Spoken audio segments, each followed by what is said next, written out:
اعوذ باللہ من الشیطان اللعین الرجیم بسم اللہ الرحمن الرحیم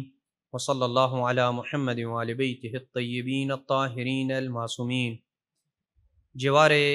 سید الاوصیاء امیر المومنین صلوات اللہ وسلامہ علیہ سے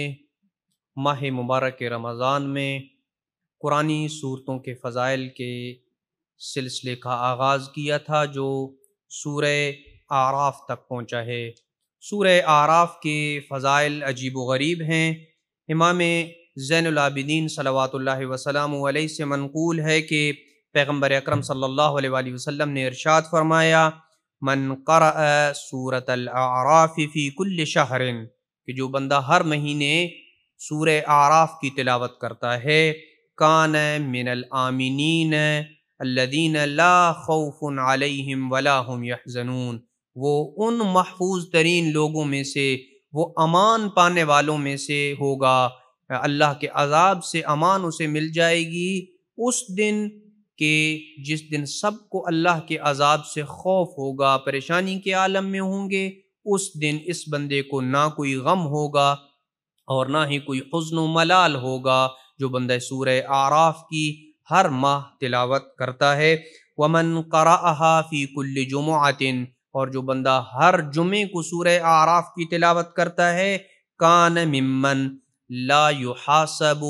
یوم القیامہ، یہ ان افراد میں سے ہوگا کہ قیامت کے دن جس کا کوئی حساب و کتاب نہیں ہوگا، وہ بغیر حساب و کتاب کی جنت میں جائے گا۔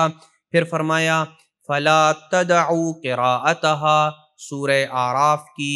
تلاوت کو ترک مت کرو، فإنها تشہد یوم القیامت لکل من قرأها، کہ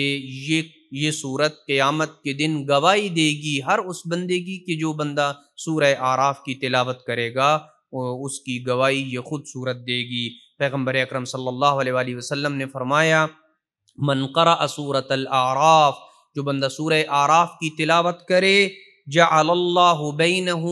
وبین ابلیس سترا، اللہ سبحانہ وتعالیٰ اس بندے اور ابلیس کے درمیان ایک ستر قرار دے گا، ایک حجاب ڈال دے گا۔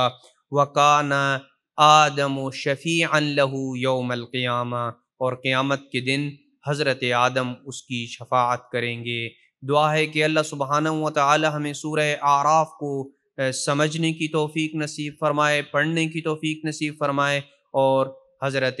آدم صلوات اللہ وسلامہ علیہ کی شفاعت سے بہرمند فرمائے۔ وصلی اللہ علی محمد وآل بیتہ الطیبین الطاہرین المعصومین۔